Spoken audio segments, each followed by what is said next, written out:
Hey guys, it's Izzy here and welcome to the second to last Vlogtober episode.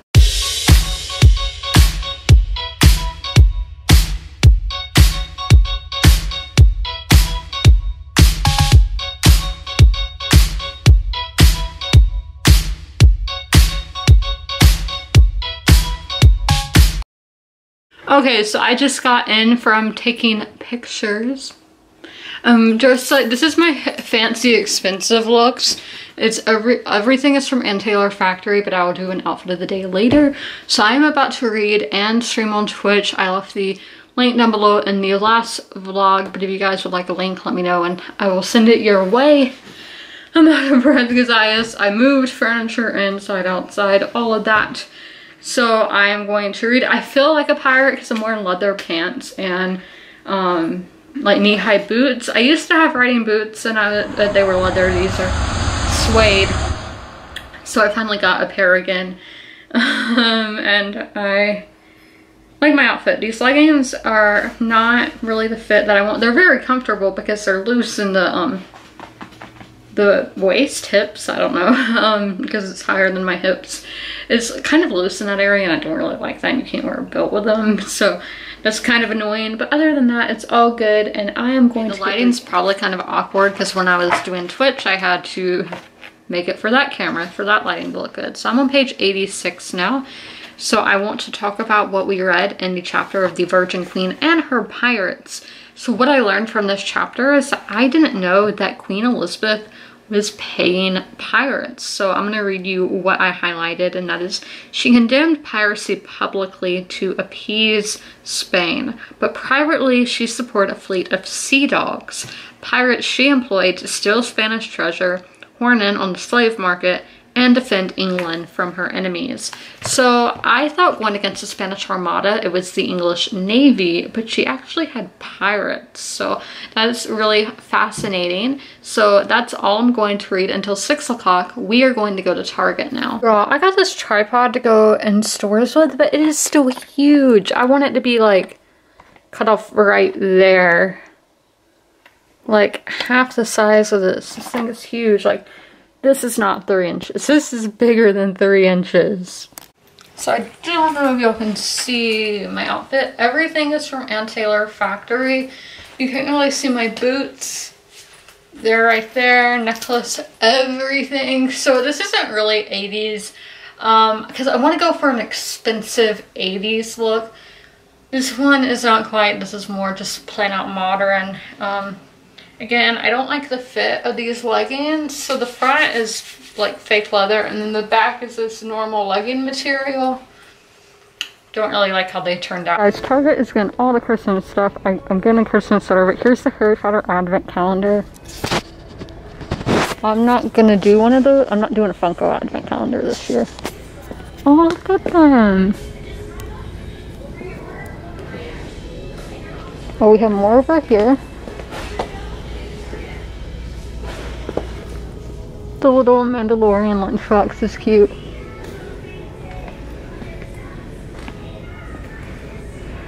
Okay, I'm gonna look at the books now. Okay, the books are already different. Or not, no, it's not. But yeah, none of these are movies. I mean, some of them may be. So here are more books. Ooh, where does this take place? Louisiana. This stuck out.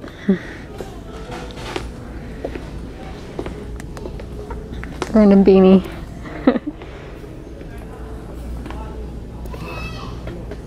So I'm gonna go back and get— oh, guys, look.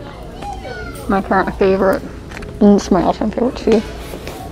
We're gonna get this because I looked at it last time and I regretted not getting it because I've thought about it since we came here. 2 hardbacks, I know. What is that? Oh, D&D.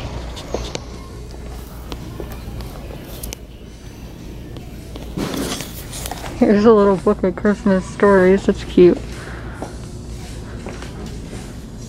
Oh, look!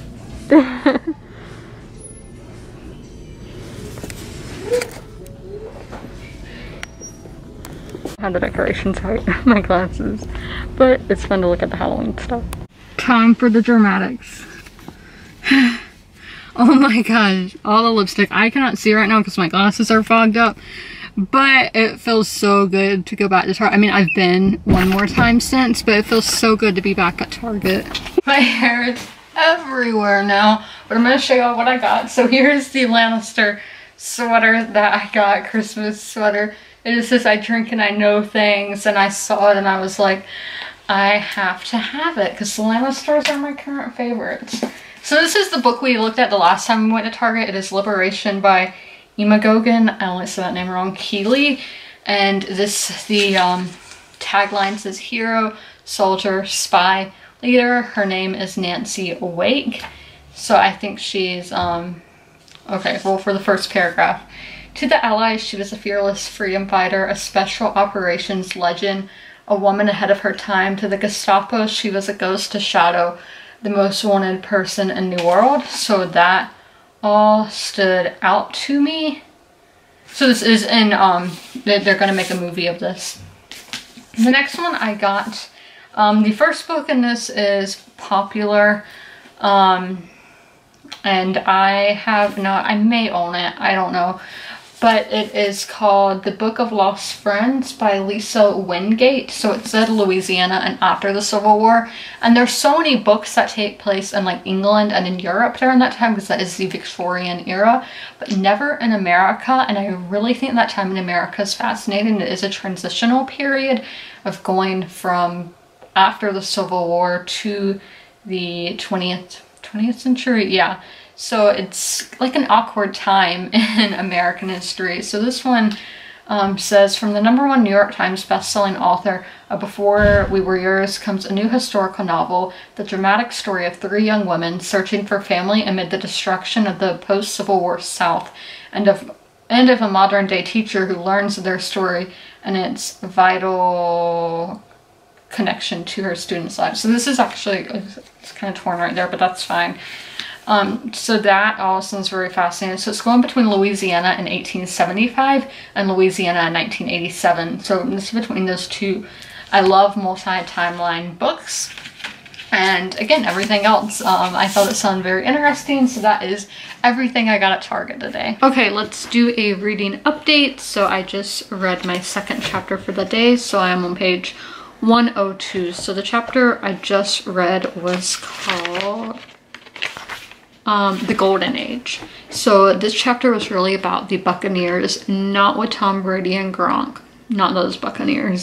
So the Buccaneers are in the Caribbean on the island of Tortuga, which is like present day Haiti, is where they were located. So what makes the Buccaneers different from the pirates we've learned about before? The Buccaneers are not politically motivated, and obviously they are in the New World. They're in the Caribbean, rather the Mediterranean or the Baltic, or the English Channel, not canal. So they are over here on this side of the world, and they are not politically motivated. They're doing everything for their own gain. And over on this side of the world, there weren't really any laws. I mean, there were some, but it was basically free man's land. You could do whatever you wanted because you're so far away from the main governments. So women were obviously sent over. So Haiti is a French settlement. So the Spanish had tried to settle. They settled there. That killed off a lot of natives. So the French came in, and so the French did send a lot of women over to encourage the men to marry women and settle down. That didn't really happen. And then also prisoners and prostitutes were sent over to clean up the streets of France, I guess. So a lot of the women of all the races, Native, African, European, were not treated well at all. They were very much abused. There was a ton of violence against women because, again, there's not really any laws. There's not really any consequences to these actions. And it's really sad. But to say, just to give more thoughts to my books that's not actually book related or like, you know, plot related. This book is very easy to understand. No big words that you will have to look up or anything like that. Easy to understand. And the chapters are not extremely long. They're 15 pages, which is perfect page length. Because sometimes with nonfictions, it'll be like a 50-page chapter and I'm like, oh my gosh, this is too much. It's an overload on me. So 15-page chapters, really good. Let's talk about the chapter I just read. It was called His Majesty's Royal Pirates. So I am going to my tabs as I always do. So this is really about the Royal Navy is how we are starting out. So basically the Royal Navy was kind of invented under Queen Elizabeth and then later on into the actual term Royal Navy under Charles II. And it was mainly built to go against Spain and other countries in the English Civil War, which is with Scotland, I think. I don't know. But obviously a lot of war is going on at this time. And you have the New World coming into the scene. So obviously there's Spain, Portugal, France, all of these countries trying to colonize the world.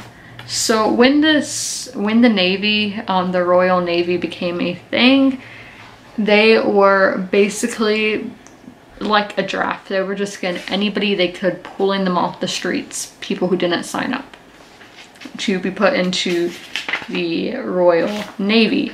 So then, so a lot of these people have probably never been on a boat before, don't know anything about sailing, they're not accustomed to that. So the pirates who are in better shape than the men in the Navy. So and this is, as I said, in the New World, so the Caribbean.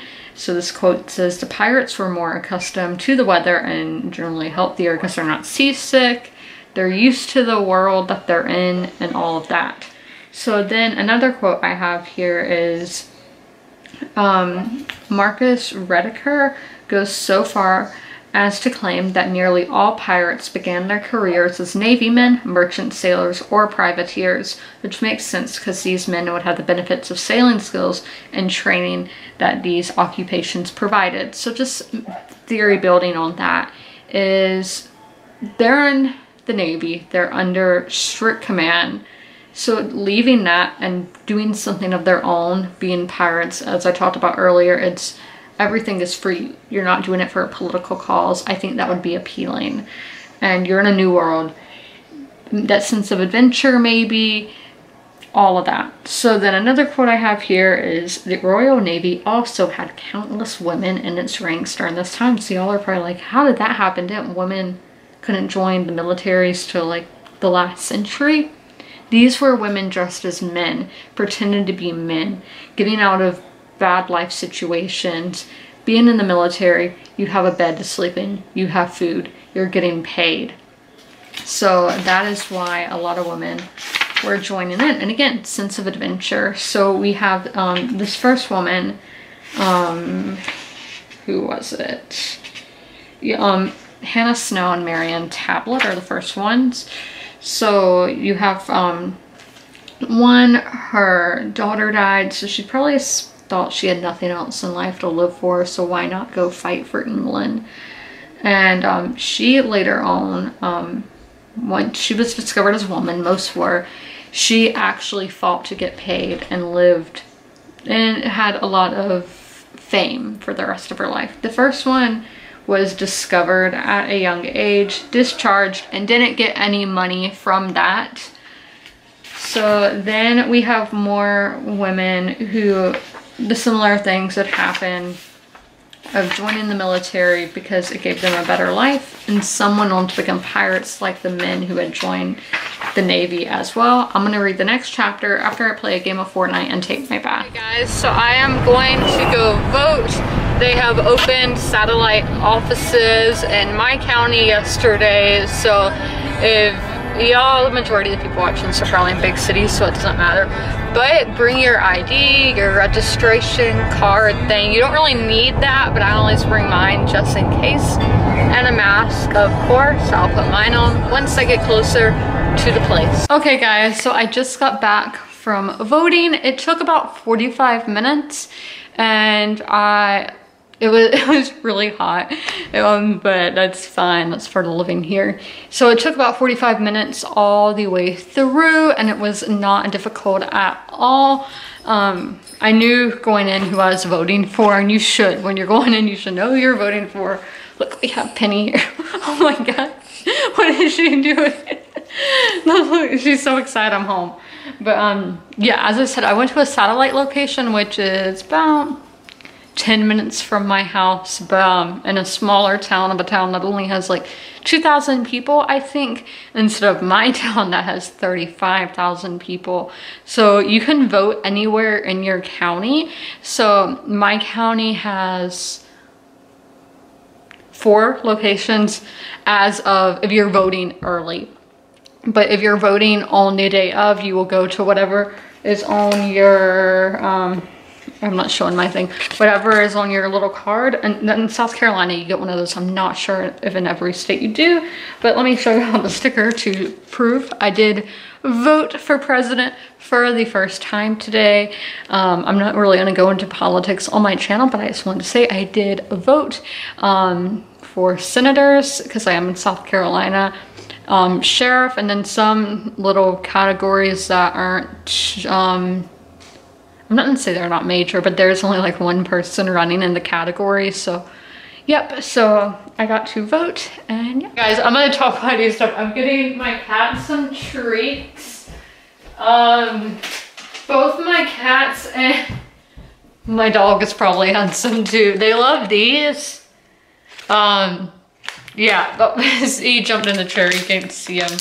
But yeah, he's literally, yeah, see? He's super excited. Okay, we don't want to see your tail on camera. Ah! He's knocking it down. Here, you don't need to be on the kitchen table. There you go. So we're getting them treats. I am about to read for the day. I'm gonna read 2 chapters right now, and I'm gonna be streaming on Twitch. Okay, I just got done reading for the 3 o'clock hour. Let's talk about what I read. So I read 2 chapters. This book is getting quite tabbed up. All my nonfiction books do, because I'm learning a lot of stuff that I didn't know before. So let's go over to chapter 9. So this chapter was Pirates of the New World. So the New World being America. So the first thing I learned about was that females could be indentured servants. Now, I'm just naive and didn't realize that. And obviously they were not treated well at all. And a lot of people didn't even make it through being indentured servants because their masters were terrible and abusive and all of that. So not good. The next thing, with a lot of these pirates in the New World coming from the colonies, were a lot of well-to-do women. So Mary Ann Townsend is the first one we talked about, was an attractive and well-educated woman, and she was a favorite at high society gatherings in Virginia. So she went on a business trip to Bermuda with her uncle and happened to meet Blackbeard, and the story goes that she was going to have to walk off the plank, which it is proven that Blackbeard did not make people walk the plank. No pirates really did. That's just a stereotype thing thrown in, a myth. And he was attracted to her because she was really brave and spit in the faces of her captors, cursed them soundly, and even kicked a few and wouldn't let them touch her. And he was like, whoa, she is a fiery redhead. She said she was a redhead. So he was into her and they got married. So then the next thing is that in the American Revolution, obviously there was no real navy, but there were privateers to go against England's forces. So without American pirates, there might not have been an America as it exists today. So I didn't even know about that. I didn't know there were things going on in the water during the Revolutionary War. Another woman we learned about, Rachel, where's her last name? Rachel Wall, that may be her name when she was married. Yep. She was the last woman to be hanged in Massachusetts, so another fascinating thing. And she came from a farming family in Pennsylvania, married a man, started out as a love story, how a lot of these female pirates do. So another thing at the end of that is the reality of Rachel's life may be far different from how she is portrayed, though. That's something, hi Tom, that's something we have to realize a lot in history about. Even, let's say, George Washington, well-known people. We were not there. We don't know if any of this stuff is true. That's a big conspiracy that the Middle Ages didn't really happen.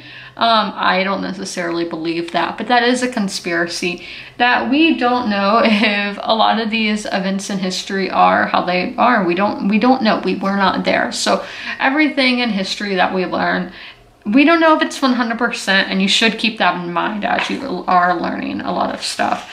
So the next chapter is Women on Edge, and this is, we learn about people down under in Australia. So even women were prisoners and were sent to Australia. Now, a thing that happened, there were a prison marriage program. For these women in prison, men could just go find a woman that they found attractive and marry her, and that would free the woman from prison. So I'm sure some of these did go well, and that a man was just nice and wanted to let a woman out of prison, or let a woman out of prison, but that wasn't always the case. These happened to become pirates because of men freeing them from prison.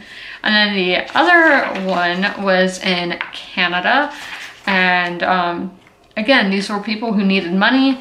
They stole a ship trying to get back home to Ireland. Did not work out well for them. And the last one was actually a fictional tale of just that a teacher made in 1995 in British Columbia to show the history to her students of the town. They're just a little more fun aspect, and the students obviously told parents and all that. Somebody wrote it to a magazine, and on a popular Canadian TV show called On This Day in History, they thought it was a true story, so it aired all over Canada when it was not a true story at all. It was a story that a teacher made up to teach her kids about the local history, so that was just a kind of fun story in there.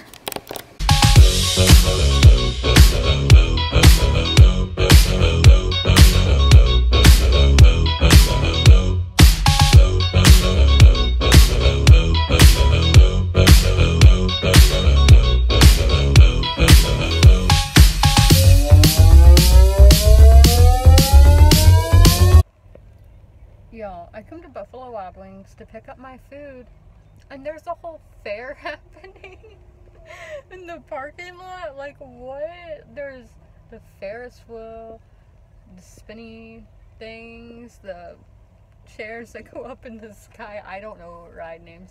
Yeah, I'm not going to the fair this year because obviously coronavirus. Like, I feel like fairs are already germ-infested places, so with a virus, not my cup. Okay, so I just finished the next chapter, which was about Qing Sao. I could be saying that wrong. I mean, I most likely am, because I don't know that much about the Chinese language. That is my fault. So this chapter is called The Most Successful Pirate of All Time. So it's a big claim to make. So the starting of the chapter is explaining how China is like at that time. This is in the like 1820s, the early we're gonna say the early to mid 1800s.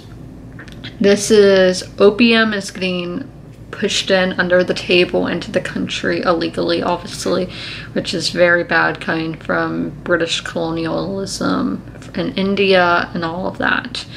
Also at this time, it talks about the roles of women. Women were seen like they were seen in the Western world. They're there to give a son, an heir to the family. But however, women, when they married, they cut basically all ties with their family. A common practice was the woman would go to the house of the man that she was marrying, start at the bottom, be the lowest member of the house until she had a son. So she would have to work her way up through the house, basically.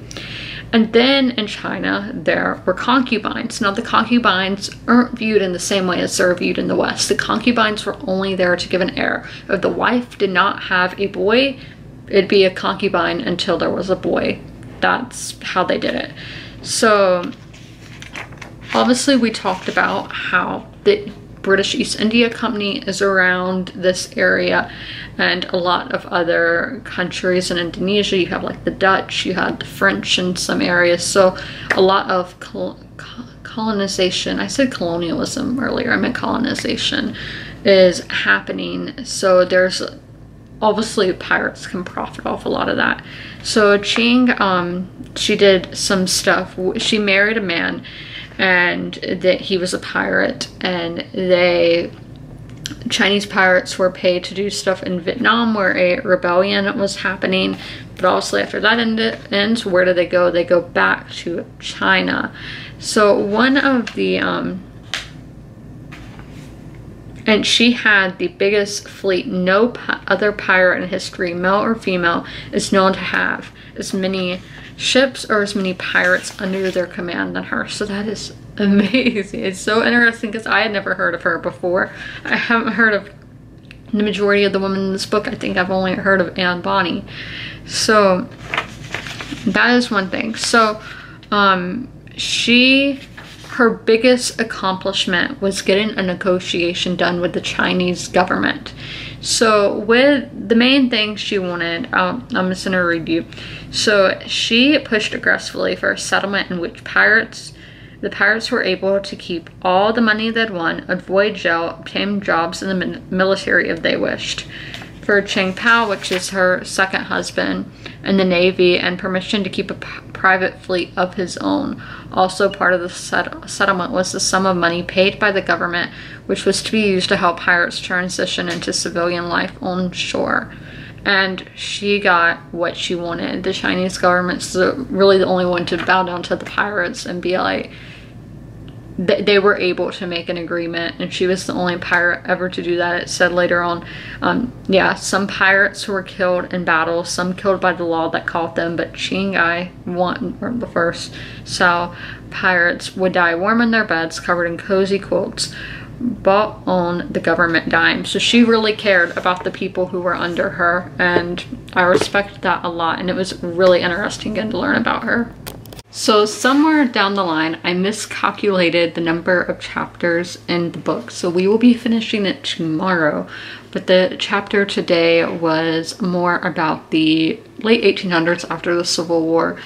I think the writer does an amazing job at describing the times that these women are living in and how that affects them, how it makes them as a person.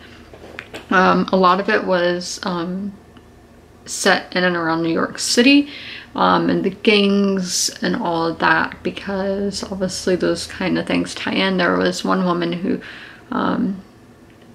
became a pirate, and they would go along the Hudson River stealing from the mansions and all of that kind of thing instead of stealing from other boats. So very fascinating. And it talked a lot about the suffragettes movement and just how these stories of these women, because there were some fictional stories that women were reading at this time that were about pirates, how that can inspire them, that they can do things that a man can do and all that. And it was all just really inspiring to read for me personally, reading about just all these early feminists getting it going to where we can have more rights and all that. It was very nice to read. Okay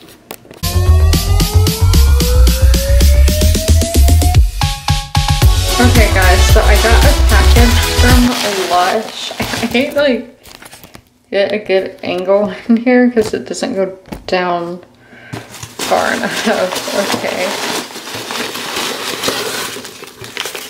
So we have this one.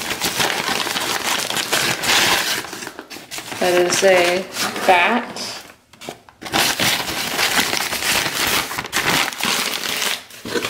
Yeah, some of these are bubble bars, and one's a bubble bar, one's a bath bomb. And then this one is a pumpkin. What is what?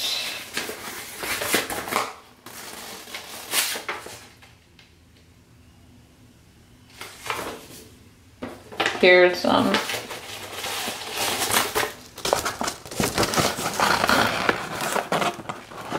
so one's a bath or a bat art bath bomb, so I'm not really sure what that is, and then one's just a plain. The pumpkin is a plain bath bomb. So this is everything that is in them, which I don't really have any problems. One did make me break out before, a blue one did. I was really itchy afterwards, but I haven't had that happen since. But tonight I will do the bat one.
Nobody can make fun of the Dodgers anymore. We're not losers. We have a ring.